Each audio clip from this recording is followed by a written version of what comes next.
जय श्री राम बच्चों। Class 11 physics chapter number 4 force and laws of motion. बच्चों लास्ट क्लास में मैंने तुम लोगों को लेमीज थ्योरम समझाया था और उससे रिलेटेड कुछ क्वेश्चंस करवाए थे। आज हम लोग एक नया टॉपिक पढ़ने जा रहे हैं जिसका नाम है फ्रिक्शन। फ्रिक्शन बच्चों, फ्रिक्शन को हिंदी में क्या कहते हैं? घर्षण, घर्षण बल, फ्रिक्शनल फोर्स। ठीक है, तो पहले मुझे फ्रिक्शन के बारे में वो सारी बेसिक चीजें बता दो जो तुम्हें पहले से पता है। जैसे कि हम जानते हैं ये एक टाइप का कांटेक्ट फोर्स है। जब दो बॉडीज आपस में कांटेक्ट में होंगी तभी फ्रिक्शनल फोर्स काम करेगा, वरना नहीं करेगा। हाँ या ना? तो यानी कि it is a type of contact force. इसका रीजन भी बताना पड़ेगा, समझ गए? बिना कांटेक्ट किए आप फ्रिक्शनल फोर्स अप्लाई नहीं कर सकते। ये एक नॉन कंजर्वेटिव फोर्स है। मैंने तुम्हें कंजर्वेटिव और नॉन कंजर्वेटिव फोर्स बताए थे, याद है? वो फोर्सेस जो पाथ पर डिपेंड करते हैं उनको बोलते हैं कंजर्वेटिव फोर्स। समझ गए? Sorry, non conservative force. और जो कंजर्वेटिव होते हैं वो पाथ पर डिपेंड नहीं करते बल्कि इनिशियल और फाइनल पॉइंट पे डिपेंड करते हैं। क्लियर हो गया? तो work done by conservative force over a one round trip क्या होता है? जीरो। लेकिन नॉन कंजर्वेटिव फोर्स में जीरो नहीं होता। तो अभी बस मैं इतना लिखने जा रहा हूं, frictional force is a non conservative force. और क्या पता है बच्चों फ्रिक्शन के बारे में? जब भी फ्रिक्शन लगेगा तो ये दो बॉडीज के रिलेटिव मोशन को कम करेगा। हाँ या ना? जैसे फॉर एग्जांपल मान लो ये एक प्लेन सरफेस है, इस पर ये कोई बॉडी है जो मूव कर रही है इधर की तरफ। अगर बॉडी इधर जा रही है तो फ्रिक्शन किधर लग रहा होगा? ऑपोजिट डायरेक्शन में।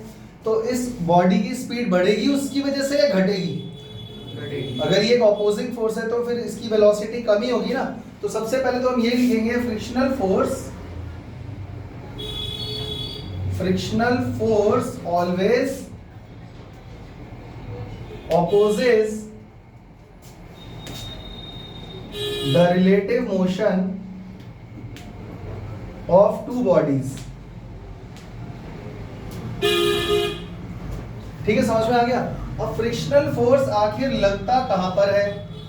जैसे एक बॉडी एक प्लेन सरफेस के ऊपर रखा हुआ है, या आप ऐसे समझ लो कि हम अपने दोनों हैंड्स को रब कर रहे हैं, तो फ्रिक्शनल फोर्स कहां लगता है? पूरे हाथ के अंदर या खाली सरफेस पे?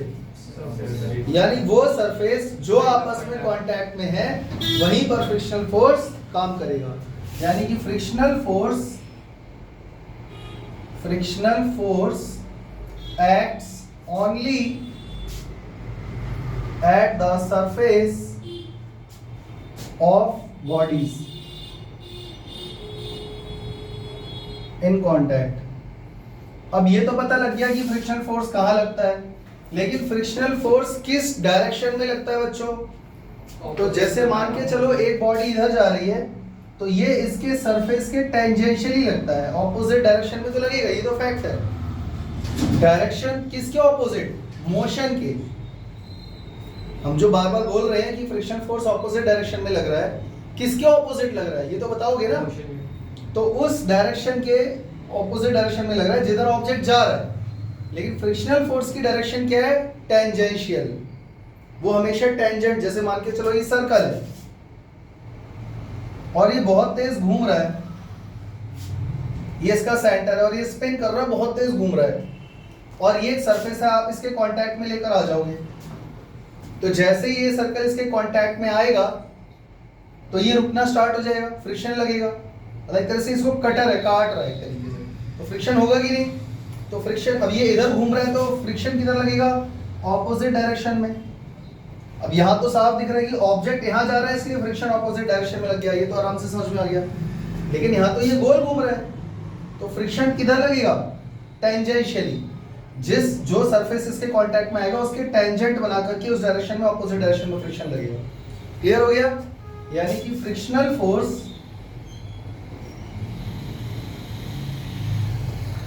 acts in the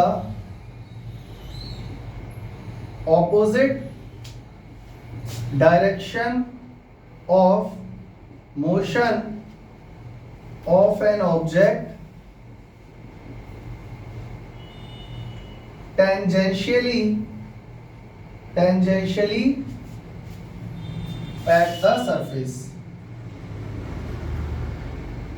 ये भी समझ में आ गया बच्चों? फ्रिक्शन की वजह से क्या एनर्जी का लॉस होता है? हाँ या ना? जब भी कहीं फ्रिक्शन होता है उसकी वजह से एनर्जी का तो लॉस हो ही रहा है ना कहीं ना कहीं। आप मान लो साइकिल चला रहे हो, आपने साइकिल को पैडल किया और साइकिल जा रही है। जैसे आप पैडलिंग स्टॉप कर देते हो, अब साइकिल अचानक से तो नहीं रुक जाएगी, पर कुछ दूर जाकर तो रुक गई ना, तो आपको और ज़्यादा एनर्जी खर्च करनी पड़ रही है साइकिल को कंटिन्यू रखने के लिए। तो फ्रिक्शन इसका मतलब ये हुआ एनर्जी का कहीं ना कहीं लॉस कर रहा है। हाँ या ना?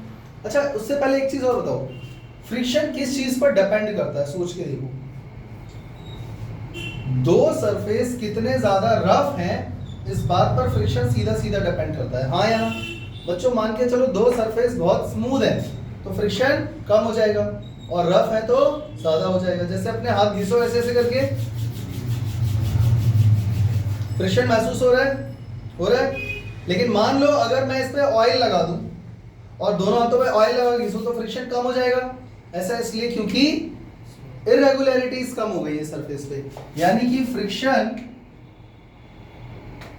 Frictional force depends on the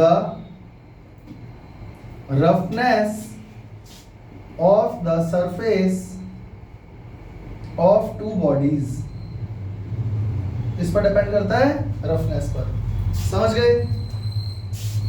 frictional force normal reaction पे भी डिपेंड करता है।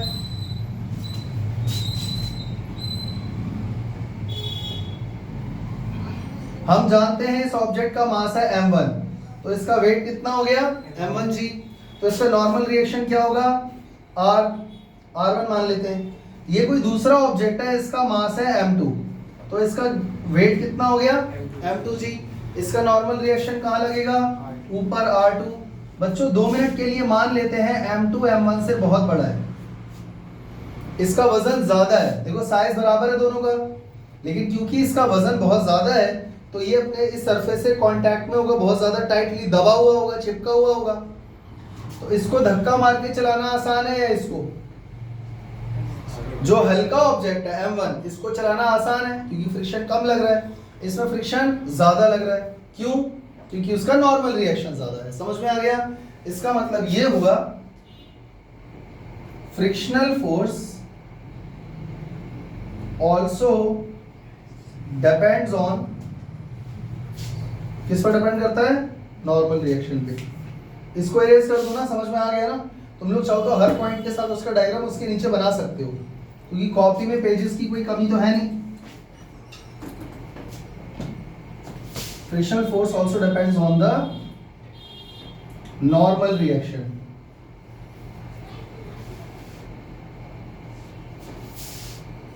फ्रिक्शनल फोर्स किस पर डिपेंड नहीं करता बच्चों? एरिया पर। एरिया ऑफ कांटेक्ट से फ्रिक्शनल फोर्स का कोई लेना देना नहीं है। Frictional force does not depends on area of contact। अच्छा, नॉर्मल रिएक्शन वाला पॉइंट समझ में आ गया ना? जितना ज्यादा नॉर्मल रिएक्शन होगा उतना ही ज्यादा फ्रिक्शनल फोर्स होगा। मतलब ऐसे समझो आप अपने हैंड्स को रब कर रहे हो और अपने हैंड्स को दबा के ऐसे जोर से फिर रब करो, फ्रिक्शन किस में ज्यादा होगा? जब अपने हैंड्स को प्रेस करके फिर मूव किया। क्लियर हो गया? और कोई पॉइंट बच्चों जो तुम्हें समझ में आ रहा हो फ्रिक्शन से रिलेटेड? हाँ, फ्रिक्शन की वजह से एनर्जी का लॉस होता है। Friction causes loss of energy। Energy का लॉस तो होता है, क्योंकि आप ऐसे ही अपने हाथ घिसते रहोगे तो आप देखना आप थक जाओगे, क्योंकि आपने जो भी मस्कुलर एनर्जी थी वो खर्च कर दी फ्रिक्शन में, हाँ या ना। और फिर भी अगर ये खर्च हो गई तो ये गई कहाँ, क्योंकि एनर्जी ना ही कभी खत्म होती है ना ही कभी क्रिएट हो सकती है। Law of conservation of energy क्या कहता है? Energy can neither be created nor be destroyed, it can only be converted from one form of energy to another। तो ये एनर्जी फिर गई कहाँ? लॉस का मतलब क्या है? तो ये जो एनर्जी है फ्रिक्शनल फोर्स की वजह से जो लॉस हुआ एनर्जी का, वो या तो हीट एनर्जी में कन्वर्ट हो गई या तो साउंड एनर्जी में। आप अपने हाथ घिसते रहोगे तो देखने वो गर्म हो जाएंगे और घिसने पे आवाज भी आती है, हाँ या ना। तो इसका मतलब this energy is lost in the form of heat energy and sound energy।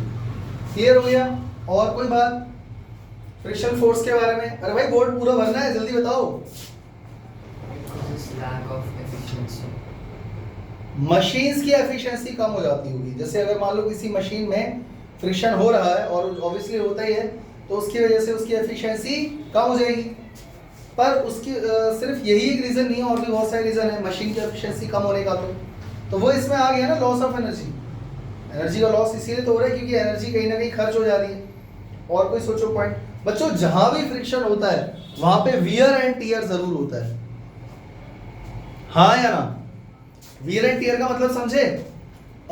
जैसे कोई गाड़ी है और वो बहुत ज्यादा चल चुकी है, तो आपने देखा होगा उसके जो टायर हैं उन पे जो वो क्या बोलते हैं उसको, ग्रूव्स होते हैं, वो वैसे नहीं रहते, थोड़ा प्लेन हो जाती है गाड़ी के टायर, हाँ या ना। साइकिल वाइकिल आप लोगों ने चलाई होगी, साइकिल के टायर जब आप नहीं खरीदोगे साइकिल तो उसके टायर में बहुत अच्छे ग्रूव्स होते हैं जिसकी वजह से रोड पे ग्रिप अच्छी बनती है साइकिल की। लेकिन बहुत ज़्यादा जब आप चला लेते हो तो टायर फ्लैट फ्लैट हो जाते हैं। वो फ्लैट क्यों हो गए? क्योंकि उसके ग्रूव्स घिस गए, वियर एंड टियर हो गए। समझ में आ गया? जूते चप्पल में भी ऐसे ही होता है। आप नए जूते खरीदोगे तो उनके नीचे जो ग्रूव्स होते हैं वो बहुत वैसे होते हैं, मतलब डिफाइंड होते हैं। लेकिन जब आप उन जूतों को पहन के बहुत ज़्यादा चलोगे, बहुत ज़्यादा भागोगे, पुराने हो जाएंगे 6 महीने बाद, तो वो फ्लैट हो जाते हैं नीचे से, हाँ या ना। और फिर फिसलने लगते हैं, हाँ या ना। तो इसका मतलब ये हुआ friction causes wear and tear on the surface of two bodies। समझ में आ गया बच्चों? तो ये बेसिक चीजें हैं जो तुम लोग छोटी क्लास में 6th 7th 8th क्लास में पढ़ चुके हो। अब हम चलते हैं कॉज ऑफ फ्रिक्शन पे, फ्रिक्शन के पीछे आखिर कारण क्या है, फ्रिक्शन आखिर लग ही क्यों रहा है। करें शुरू। अब हम पढ़ने जा रहे हैं बच्चों कॉज ऑफ फ्रिक्शन। आखिर ये फ्रिक्शन पैदा कहां से हुआ, ये लग ही क्यों रहा है। दो ऑब्जेक्ट अगर एक दूसरे के ऊपर सरफेस पर रखे हुए हैं तो वो आराम से सीधा सीधा स्लाइड क्यों नहीं कर जाते, फ्रिक्शन हो ही क्यों रहा है। तो बच्चों ध्यान से सुनो, जैसे मान के चलो ये एक ऑब्जेक्ट है और ये दूसरा ऑब्जेक्ट है, समझ रहे हो। इनके बीच में थोड़ा सा मैंने स्पेस बना दिया। तो ये एक ऑब्जेक्ट है, ऑब्जेक्ट 1, इसका सरफेस है, और एक ऊपर से ऑब्जेक्ट आया, उसका सरफेस ये रहा। अब ऑब्जेक्ट क्या है मुझे नहीं पता, डब्बा है, तुम्हारा हाथ है या पैर है, या ये सरफेस ऑफ अर्थ है। बस दो सरफेस मैंने बना दिए, समझ में आ गया। जब ये कांटेक्ट में आएंगे तब फ्रिक्शन नहीं लगेगा। जब ये कांटेक्ट में आने के बाद मूव करने की कोशिश करेंगे ना एक दूसरे के ऊपर, तब फ्रिक्शन लगेगा। मेरी बात समझ में आ गई? जैसे मान लो ये मेरा हाथ एक सरफेस है और ये बोर्ड एक सरफेस है, ये दोनों मैंने चिपका दिए, क्या फ्रिक्शन लग रहा है? लेकिन जब मैं हाथ इस पर घिसूंगा तब फ्रिक्शन लगेगा, हाँ या ना। यानी फ्रिक्शन तभी काम करता है जब दो ऑब्जेक्ट रिलेटिव मोशन में होने चाहिए। रिलेटिव मोशन मतलब एक के रेस्पेक्ट में दूसरा मूव होना चाहिए। मतलब मेरा हाथ और बोर्ड दोनों एक साथ चलेंगे तो भी फ्रिक्शन नहीं लगेगा। या तो बोर्ड तेज चले मेरा हाथ धीरे चले, या बोर्ड इधर आ जाए मेरा हाथ इधर जा रहा हूं। मेरी बात समझ पा रहे हो? रिलेटिव मोशन का मतलब तो जब ये दो सरफेस आपस में कांटेक्ट में आएंगे तब फ्रिक्शन नहीं लगेगा, लेकिन जब ये मूव करने की कोशिश करेंगे तब फ्रिक्शन लगेगा।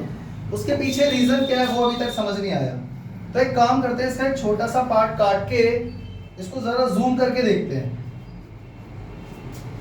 अगर इसका छोटा सा पार्ट आप काट के जूम करके देखोगे तो ये जो सरफेस आपको नजर आ रहे हैं ना दोनों, इन पे इतनी ज्यादा इरेगुलरिटीज होंगी कि तुम सोच भी नहीं सकते। तो समझ में आया ये क्या है? नीचे वाला सरफेस ये रहा, ऊपर वाला सरफेस ये रहा, समझ पा रहे हो? तो ये टेढ़ा मेढ़ा मैंने क्या बनाया बच्चों? इरेगुलरिटीज, जो कि तुम्हें बाहर से नजर नहीं आएंगी। समझ में आया? अपने हाथ पे देखो इरेगुलरिटीज नजर आ रही हैं, देखो ये फिंगरप्रिंट्स ही तुम्हारी इरेगुलरिटीज हैं, समझ गए? और दुनिया का कोई ऐसा ऑब्जेक्ट नहीं है जिस पर इरेगुलरिटीज ना हो, इरेगुलरिटी सब में होती हैं। इतना क्लियर हो गया? क्लियर हो गया।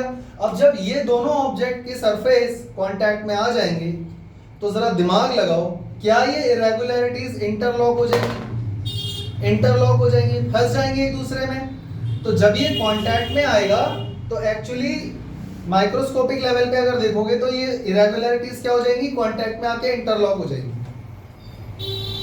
अब जब ये इंटरलॉक हो जाएगा फिर आप इसको मूव करने की कोशिश करोगे तो ये मूव होगा। तो बहुत ज्यादा अमाउंट ऑफ फोर्स चाहिए इसको मूव कराने के लिए, रिलेटिव मोशन में लाने के लिए, हाँ या ना? इसी वजह से होता है फ्रिक्शन। यही है कॉज ऑफ फ्रिक्शन। समझ में आ गया? तो यहां पर हम क्या लिखेंगे? What is the cause of friction? The two surfaces always have some irregularities on their surface। दुनिया के कोई भी ऐसे सरफेस नहीं है जिन पर इरेगुलरिटीज ना हो। अगर आप ग्लास का सरफेस लोगे माइक्रोस्कोपिक लेवल पे, वहां पर भी इरेगुलरिटीज मिल जाएंगी आपको, ठीक है? फिर क्या होता है? When these two surfaces comes in contact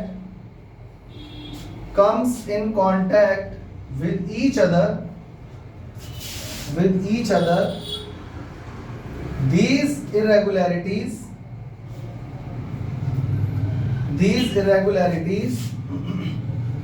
interlock with each other। समझ में आ गया? अब इस इंटरलॉक को ओवरकम करने के लिए हमें ज्यादा फोर्स लगाना पड़ेगा ताकि ये मोशन में आए। यही है कॉज ऑफ फ्रिक्शन। दिस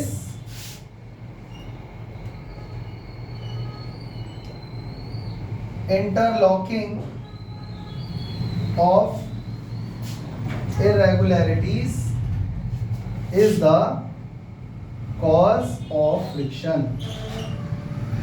तो ये तो समझ में आ गया कॉज ऑफ फ्रिक्शन क्या है। अब बच्चों एक और चीज जरा दिमाग लगाओ,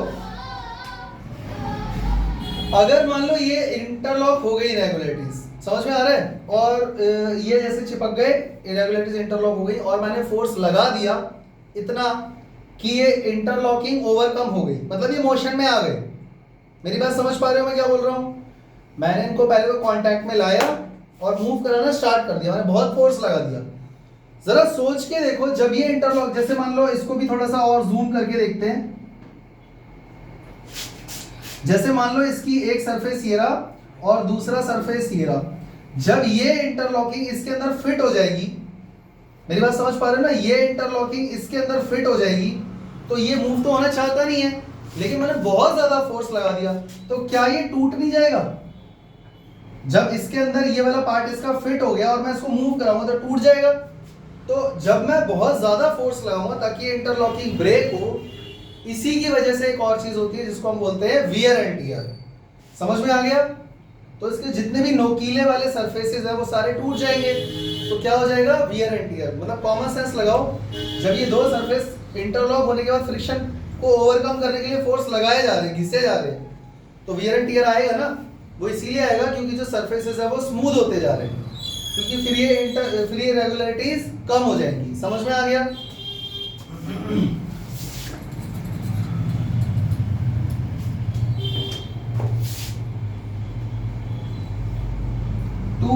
overcome this friction, a large amount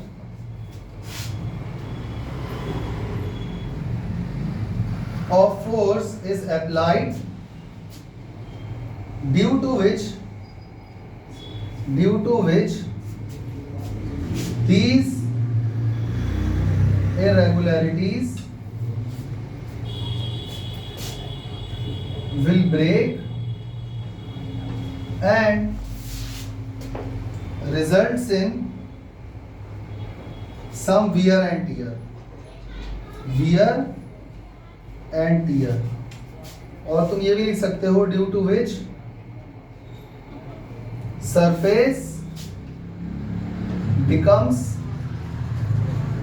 smooth. समझ गए ना? अगर इसको घिसते रहोगे तो सरफेस स्मूथ होता चला जाएगा। ये कहानी क्लियर हो गई? कॉज ऑफ फ्रिक्शन समझ में आ गया सबको? चलें आगे। बच्चों अब हम लोग पढ़ने जा रहे हैं types of friction. Types of friction, कितने टाइप्स के फ्रिक्शन होते हैं किसी को मालूम है? जल्दी बोलो बच्चों। तो हमको इस चैप्टर में मेनली 3 टाइप के फ्रिक्शन पढ़ने हैं। नंबर 1 स्टैटिक फ्रिक्शन, दूसरा लिमिटिंग फ्रिक्शन, और तीसरा काइनेटिक फ्रिक्शन। बच्चों काइनेटिक फ्रिक्शन फर्दर 2 टाइप्स का होता है। कौन सा? स्लाइडिंग फ्रिक्शन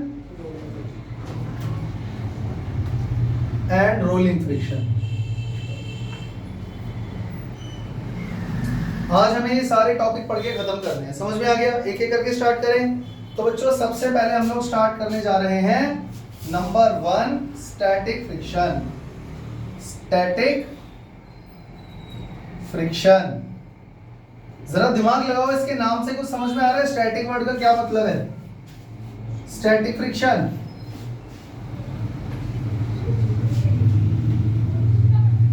नहीं आ रहा समझ में? नहीं आ रहा? देखो फील करो इस चीज को, जरा दिमाग लगाओ।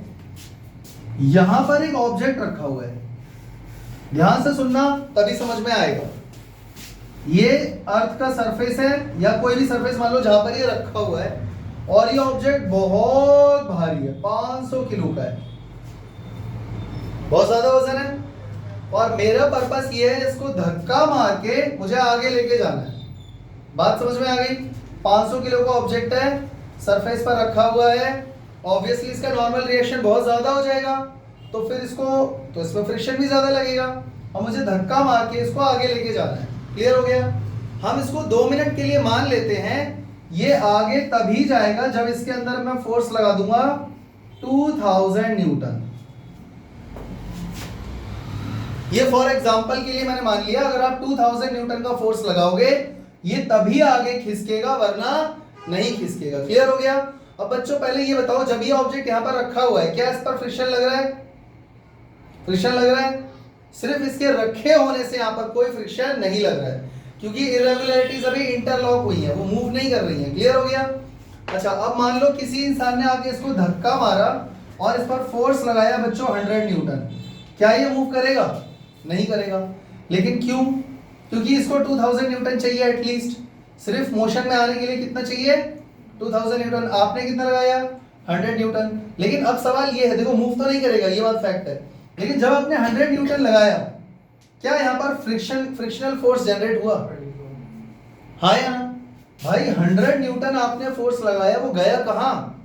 क्योंकि जब आप इसको धक्का मार रहे थे उसी टाइम पे ऑपोजिट डायरेक्शन में एक फ्रिक्शनल फोर्स जनरेट हो रहा था जो कि 100 न्यूटन के इक्वल था, जिसकी वजह से ये नहीं खिसका। समझ में आया?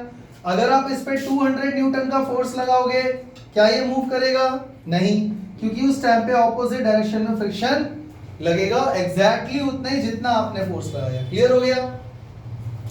फिर 2-4 बच्चे मिलकर इस पर फोर्स लगाने लगे, 1000 न्यूटन का फोर्स लगाया, क्या अब ये मोशन में आएगा? नहीं, क्योंकि फ्रिक्शनल फोर्स भी 1000 न्यूटन हो जाएगा। जब आप इस पर एग्जैक्टली 2000 न्यूटन का फोर्स लगाओगे चलो 2000 पे भी नहीं जा रहे हैं, अभी हम लोग जा रहे हैं 1999। तो क्या ये मूव करेगा बच्चों? अभी भी ये मोशन में नहीं आएगा, क्योंकि इसको चाहिए 2000 न्यूटन का फोर्स, हमने 2000 न्यूटन का फोर्स नहीं दिया। ऑब्जेक्ट अभी भी मोशन में नहीं आया। ऑपोजिट डायरेक्शन में एक फ्रिक्शनल फोर्स जनरेट होगा, एग्जैक्टली उतना ही जितना आपने फोर्स लगाया है।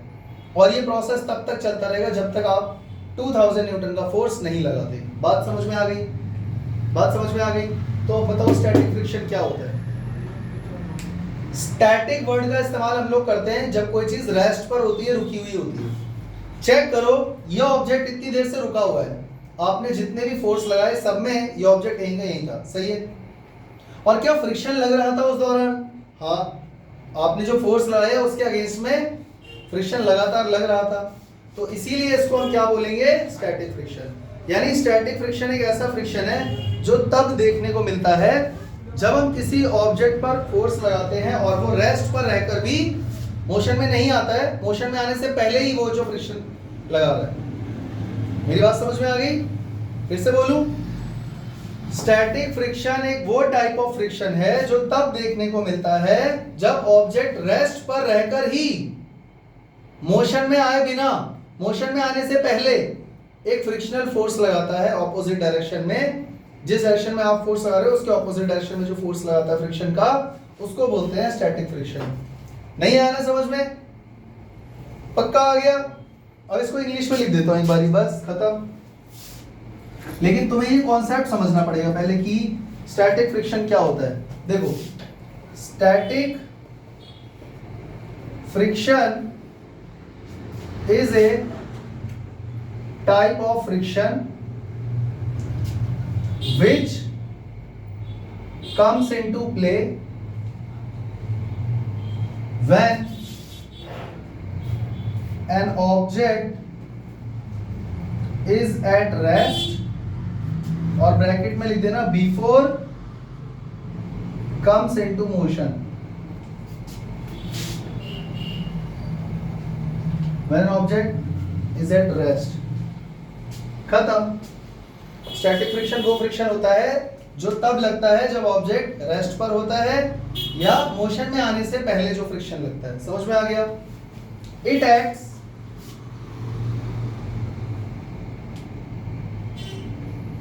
Opposite in the direction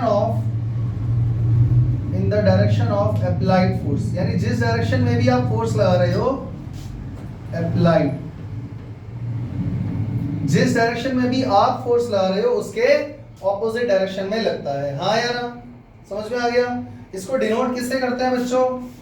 it is denoted by, इसको डिनोट करते हैं एफ एस से। किससे डिनोट करते हैं बच्चों? F for friction, S for static. तो स्टैटिक फ्रिक्शन को इससे डिनोट करते हैं। कितने बच्चों को ये कहानी समझ में आ गई? एक बार और समझा रहा हूं, लास्ट बार ध्यान से सुन लो। अगर कोई भारी सा ऑब्जेक्ट बक्सा यहाँ रखा हुआ है, मैं उस पर बहुत ताकत लगा रहा हूं कि वो आगे जाए, पर वो जा नहीं रहा है। समझ में आ गया? वो मोशन में आ नहीं रहा है। तो जो मैंने फोर्स लगाया वो कहाँ गया? ऑपोजिट डायरेक्शन में ऑब्जेक्ट ने भी फ्रिक्शन लगाया, जिसकी वजह से वो दोनों फोर्स कैंसिल आउट हो गए। समझ में आ गया? तो क्या ऑब्जेक्ट रेस्ट पे रहकर फ्रिक्शन लगा सकता है? हाँ, उसी को बोलते हैं स्टैटिक फ्रिक्शन। तो तुम्हारे दिमाग में ये है कि जब ऑब्जेक्ट ऐसे घिसेंगे तभी फ्रिक्शन लगेगा, ऐसा नहीं है। वो तो है ही, वहां तो लगेगा ही, वो तो सच है। लेकिन अगर इनिशियल लेवल से देखें तो ऑब्जेक्ट रेस्ट पर रहकर भी फ्रिक्शनल फोर्स लगा सकता है। समझ में आ गया?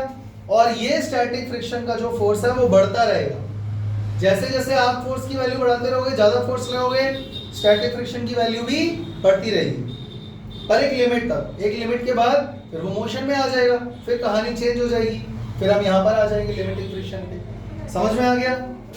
तो यहाँ पर हम क्या लिखेंगे? एक और पॉइंट हमको मिल गया है, it depends on applied force. ये किस पर डिपेंड करता है? सीधा सीधा अप्लाइड फोर्स पे। जितना ज्यादा फोर्स लगाओगे उतना ही ज्यादा स्टैटिक फ्रिक्शन की वैल्यू बढ़ती चली जाएगी। कोई दिक्कत? चले आगे। और कुछ अगर इसमें ऐड कर सकते हैं तो जरा सोच लो। हाँ ठीक है, ये वाला लास्ट वाला जो पॉइंट है इसको आप चेंज करना चाहते हो तो ज्यादा से ज्यादा ये लिख सकते हो कि as the applied force increases the value of static friction या magnitude of static friction also increases in the opposite direction. वैसे ये पॉइंट भी क्लियर है अगर आपको समझ में आ गया तो। चले आगे, पक्का। अब हम लोग पढ़ने जा रहे हैं बच्चों नंबर 2, ये हो गया। अब हम पढ़ने जा रहे हैं लिमिटिंग फ्रिक्शन। लिमिटिंग फ्रिक्शन, इसके नाम से कुछ समझ में आ रहा है? लिमिटिंग, लिमिट बच्चों स्टैटिक फ्रिक्शन अभी समझाया था मैंने, लेकिन अगर उस ऑब्जेक्ट को 2000 न्यूटन का फोर्स दे दिया गया जो मैंने ड्रॉ किया था एग्जैक्टली, तो वो जस्ट मोशन में आ जाएगा, हाँ या ना? सिर्फ मोशन में लाने के लिए जो फोर्स लगा रहे हैं वो हम लोग, क्या वो मैक्सिमम स्टैटिक फ्रिक्शन नहीं है बच्चों? सोच के देखो, स्टैटिक फ्रिक्शन उतना ही होता है जितना आप फोर्स लगाते हो। आप 100 न्यूटन लगाओगे स्टैटिक फ्रिक्शन भी 100 हो जाएगा, आप 200 न्यूटन फोर्स लगाओगे स्टैटिक फ्रिक्शन भी 200 हो जाएगा। लेकिन अगर उस ऑब्जेक्ट को 2000 न्यूटन अगर चाहिए था और आपने इसको 2000 न्यूटन दे दिया, तो अब ये फ्रिक्शन जो है ऑपोजिट ये, लेकिन अब ये मोशन में आ जाएगा, ये फैक्ट है, क्योंकि इसको जितना फोर्स चाहिए था मोशन में आने के लिए उतना आपने दे दिया है। मैं ये नहीं कह रहा हूं कि ये आपके साथ चलने लगेगा या बहुत तेज आगे भाग जाएगा, उड़ जाएगा, ऐसा नहीं है, जस्ट मोशन में आ जाएगा। बात समझ में आ गई? तो उस समय इस फ्रिक्शन को हम क्या बोलेंगे? लिमिटिंग फ्रिक्शन, क्योंकि ये स्टैटिक फ्रिक्शन की लिमिट है। 2000 न्यूटन से जितने भी नीचे फोर्स आप लगा रहे थे वो स्टैटिक में काउंट हो रहे थे, उसकी कोई फिक्स वैल्यू नहीं है। जितना फोर्स लगा रहे हो उतना फ्रिक्शन लग जा रहा है, जितना फोर्स लगा रहे हो उतना फ्रिक्शनल फोर्स लग जा रहा है, खत्म हो जा रहा है। लेकिन उस चीज की कोई सीमा तो होगी, लिमिट तो होगी कि यहां पर जाकर वो कहानी रुकेगी और ऑब्जेक्ट मोशन में आएगा। तो ऑब्जेक्ट को जस्ट मोशन में लाने के लिए जो फोर्स हम लगा रहे हैं, जब वो फोर्स आप लगाओगे उस समय जो ऑपोजिट डायरेक्शन में फ्रिक्शनल फोर्स प्ले करेगा उसको हम क्या बोलेंगे? Limiting friction. कोई दिक्कत? समझ में आ गया? स्टैटिक के जैसा ही है, बस एक छोटा सा फर्क है कि स्टैटिक में ऑब्जेक्ट रेस्ट पे ही रहता है और लिमिटिंग में जस्ट मोशन में आ जाता है, यानी स्टैटिक की सारी लिमिट क्रॉस हो जाती है और ऑब्जेक्ट रेस्ट पर नहीं रहता है, मोशन में आ जाता है। क्लियर हो गया? अब बताओ व्हाट इज लिमिटिंग फ्रिक्शन। और एक चीज और सोचो, अगर मैंने 2000 न्यूटन इसको दे दिया तो स्टैटिक फ्रिक्शन मैक्सिमम नहीं लगा दिया मैंने भाई। स्टैटिक फ्रिक्शन की वैल्यू बढ़ाते बढ़ाते बढ़ाते बढ़ाते बढ़ाते बढ़ाते कहां तक ले जाओगे? लिमिट तक। तो ये जो लिमिट है बच्चों, कहीं ये स्टैटिक फ्रिक्शन की मैक्सिमम वैल्यू तो नहीं है, हाँ या ना? तो अब बताओ लिमिटिंग फ्रिक्शन में क्या लिखोगे? Again it is a type of friction, ये भी एक फ्रिक्शन का ही टाइप है, which comes into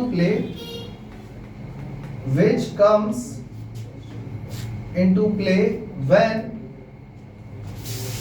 an object just comes into motion।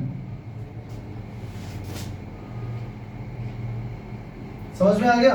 ये एक ऐसा टाइप ऑफ फ्रिक्शन है जो तब देखने को मिलता है या तब लगता है जब ऑब्जेक्ट जस्ट मोशन में आता है, when object just comes into motion। हाँ ठीक है, क्या मैं लिख सकता हूं? It is the maximum value of static friction, हाँ या ना? और इसको डिनोट किससे करते हैं बच्चों? इसीलिए मैंने वहां पे 1999 लिखा था, क्योंकि 1999 न्यूटन तक स्टैटिक माना जाएगा। जैसे ही आप 2000 लगा दोगे तो वो आप उसकी मैक्सिमम लिमिट तक पहुंच गए, तो वो लिमिटिंग बन जाएगा। समझ में आ गया? फिर ऑब्जेक्ट मोशन में आ जाएगा और वो जस्ट मोशन में आ जाएगा तो फिर स्टैटिक नहीं रहेगा। इसलिए मैंने 2000 न्यूटन का फोर्स लास्ट केस में नहीं लगाया था। तो इसको डिनोट किससे करते हैं बच्चों? It is denoted by Fs max। किससे डिनोट करते हैं? Fs max। Fx का मतलब क्या है?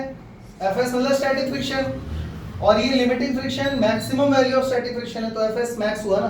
तो अब आप एक बात बताओ, Fs बड़ा होगा या Fs max? ये बड़ा होगा, और ये इक्वल भी तो हो सकते हैं, हाँ या ना? यानी F S max F S से या तो बड़ा होगा या उसके इक्वल होगा, एफ एस इससे बड़ा नहीं हो सकता। क्लियर हो गया?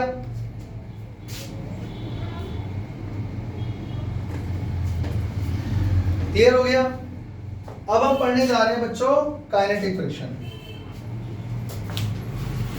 इसको इरेज कर दूं। अब हम लोग पढ़ने जा रहे हैं बच्चों number 3 kinetic friction. Kinetic friction बच्चों इसके नाम से कुछ समझ में आ रहा है? इसके नाम से कुछ समझ में आ रहा है? मतलब अब मुझे ऐसा महसूस हो रहा है कि मान लो कोई ऑब्जेक्ट है, ठीक है, मैं इसको धक्का मार रहा हूं, ध्यान से सुनना जरा, मैं इसको धक्का मार रहा हूं, ये चल भी रहा है, मैं इसको धक्का मारता जा रहा हूं और ये चलता जा रहा है, चलता जा रहा है, चलता जा रहा है मेरे साथ साथ। क्या उस समय फ्रिक्शन नहीं लगेगा? फ्रिक्शन तो भाई तब भी लगेगा। ये ऑब्जेक्ट मोशन में आ गया है, मैं इसको लगातार धक्का मार रहा हूं, ये मोशन में है। तो जब ये रेस्ट पे था, आप फोर्स लगा रहे थे, ये चल नहीं रहा था, तब भी फ्रिक्शन लग रहा था। जस्ट मोशन में आया तब भी फ्रिक्शन लग रहा है। लेकिन जब ये मोशन में आ जाएगा, मतलब लगातार अब ये चलता ही जा रहा है कॉन्टिन्यूअसली, और आप लगातार फोर्स लगाए जा रहे हो, तो क्या ऑपोजिट डायरेक्शन में फ्रिक्शन नहीं लगेगा? लगेगा ना। अब ये कुर्सी रखी हुई है, इस कुर्सी को मैं खींचूंगा अपनी तरफ, तो फ्रिक्शन तो लगेगा ना ऑपोजिट डायरेक्शन में, जब ये मोशन में होगी। उस फ्रिक्शन को क्या बोलते हैं? Kinetic friction. बात समझ में आ गई? यानी it is a type of friction which comes into play when an object is in dynamic motion on the surface of another object। समझ में आ गया? इसको किससे डिनोट करते हैं बच्चों? It is denoted by FK। इसको किससे डिनोट करते हैं बच्चों? FK से। कोई दिक्कत? समझ में आ गया? चले आगे। अब बच्चों काइनेटिक फ्रिक्शन भी फर्दर दो टाइप का होता है, स्लाइडिंग और रोलिंग। बहुत आसान है, सिंपल सी चीज है बच्चों। कोई चीज अगर आप स्लाइड करके ले जा रहे हो, घिसते हुए ले जा रहे हो, तो वहां पे स्लाइडिंग फ्रिक्शन लगेगा, पर ऑब्जेक्ट तो फिर भी मोशन में ही है, इसीलिए इसी का टाइप हुआ ना। लेकिन अगर ऑब्जेक्ट रोल करता हुआ जा रहा है, क्या रोलिंग के टाइम पे फ्रिक्शन नहीं लगेगा? फ्रिक्शन तो तब भी लगेगा। उस फ्रिक्शन को हम क्या बोलेंगे? Rolling friction. पर क्योंकि ऑब्जेक्ट तो फिर भी मोशन में है, इसीलिए वो इसके अंडर आता है। क्लियर हो गया? चले आगे। तो इन दोनों को भी डिफाइन कर देते हैं, फिर एक छोटा सा ग्राफ बनाते हैं।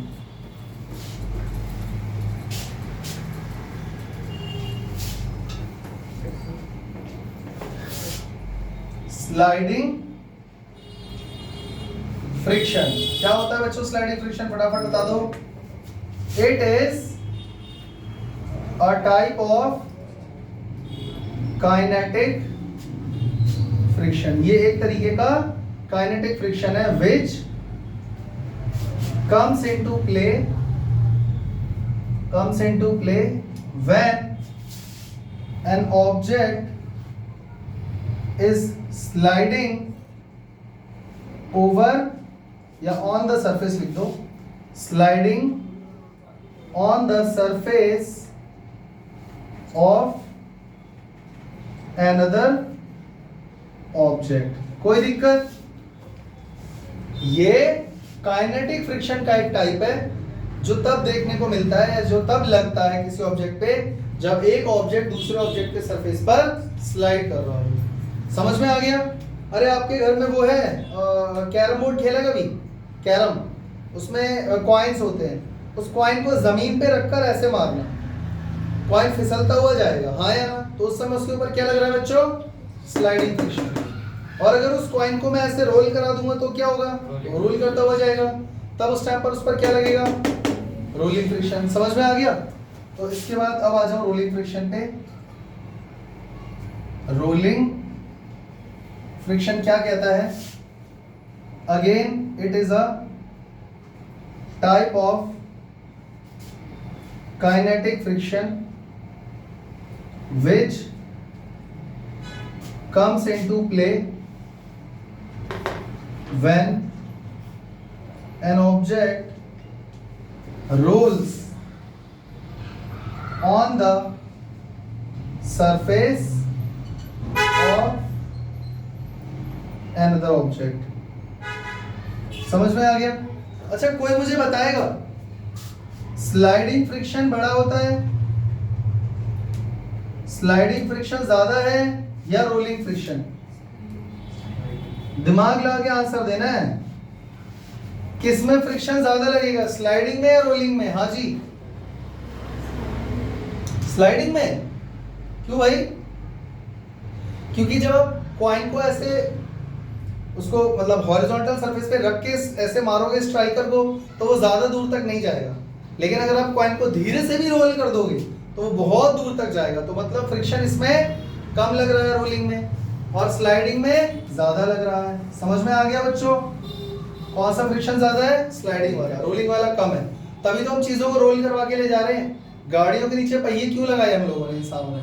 ताकि रोल करके उनको ले जाना आसान हो जाए। समझ में आ गया? चले आगे। बच्चों, अगर हम इन सभी टाइप्स ऑफ फ्रिक्शन को कंपेयर करें तो एक ग्राफ बनेगा, और वो ग्राफ कैसा होगा जरा बोर्ड पे ध्यान से देखो। ये है हमारा वाई एक्सिस, इस पर हम लोग क्या ले रहे हैं बच्चों? फ्रिक्शनल फोर्स, ठीक है। और ये है हमारा एक्स एक्सिस, इस पर हम लोग क्या ले रहे हैं? Applied force. कोई दिक्कत? बच्चों दिमाग लगाओ, जैसे मान लो एक भारी सा ऑब्जेक्ट रखा हुआ है और मैं उस पर फोर्स लगा रहा हूं। जीरो से स्टार्ट करते हैं, ठीक है। इमेजिन करो यहां पर एक 500 किलो का कोई ऑब्जेक्ट रखा हुआ है और मुझे उसको धक्का मार के मोशन में लाना है। तो सीधा तो मोशन में आ नहीं आएगा, कोई भी इंसान धीरे धीरे ताकत लगाएगा। तो जैसे जैसे मैं फोर्स बढ़ाता गया, क्या फ्रिक्शन भी बढ़ता गया? अरे स्टैटिक ही चल रहा है अभी तो फोर्स लगाने से तुरंत मोशन में नहीं आएगा ना। तो जैसे जैसे फोर्स बढ़ाऊंगा वैसे वैसे स्टैटिक फ्रिक्शन भी बढ़ेगा। तो चेक करो, क्या ग्राफ ऐसा जाएगा? जैसे जैसे फोर्स बढ़ रहा है फ्रिक्शन भी बढ़ रहा है, फोर्स भी बढ़ रहा है फ्रिक्शन भी बढ़ रहा है, फोर्स भी बढ़ रहा है फ्रिक्शन भी बढ़ रहा है, तो ऐसे तो जाएगा भाई। यानी यहां पर कौन सा फ्रिक्शन लग रहा है बच्चों? Static friction. सही है गलत? पर बच्चों इसकी भी एक लिमिट होती है। एक स्टेज पर जाकर ऑब्जेक्ट मोशन में आ जाएगा तो इसकी मैक्सिमम वैल्यू जो भी है उसको हम क्या बोलेंगे बच्चों? ये इसकी मैक्सिमम वैल्यू थी। ये 2000 न्यूटन का फोर्स मैंने लगा दिया उस ऑब्जेक्ट पे, जिसके बाद वो मोशन में आ जाएगा। तो जस्ट मोशन में लाने के लिए जो फ्रिक्शन लाना पड़ा वो था मैक्सिमम स्टैटिक फ्रिक्शन। इसको हम लोग क्या बोलते हैं बच्चों? Limiting friction. क्लियर हो गया? लेकिन अभी भी मैंने फोर्स लगाना बंद नहीं करा, मैंने फोर्स लगाया, फोर्स बढ़ाता गया, स्टैटिक फ्रिक्शन बढ़ता गया। एक स्टेज के बाद वो ऑब्जेक्ट जस्ट मोशन में आ गया और मैं तब भी फोर्स लगाए जा रहा हूं, तो क्या वो मोशन में आ जाएगा?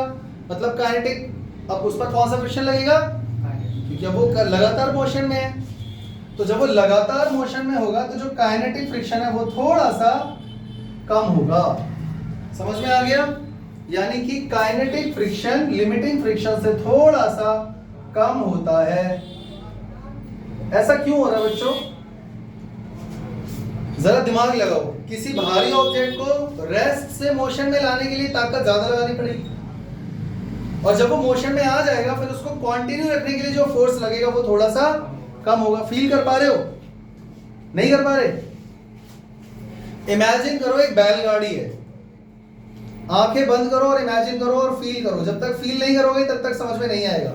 एक बैलगाड़ी है, बुलॉक कार्ट है, और बैल के पीछे गाड़ी में बहुत सारा सामान लोड कर दिया, बहुत भारी गाड़ी है और इंसान भी बैठे हैं उस पर। अब आप आंखें बंद करो और अपने आप को बैल समझो कि आप उस गाड़ी को मोशन में लाने के लिए, खींचने के लिए ताकत लगा रहे हो।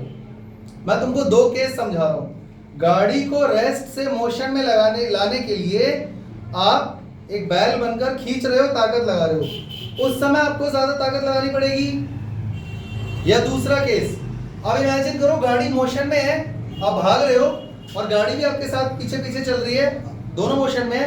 अब उस मोशन को सिर्फ कंटिन्यू रखने के लिए जो आप भाग रहे हो उसमें ताकत ज्यादा लगानी पड़ेगी। कौन से केस में ताकत ज्यादा लगानी पड़ेगी? रेस्ट से मोशन में लाने के लिए गाड़ी को ताकत आपको ज्यादा लगानी पड़ेगी, हाँ या ना?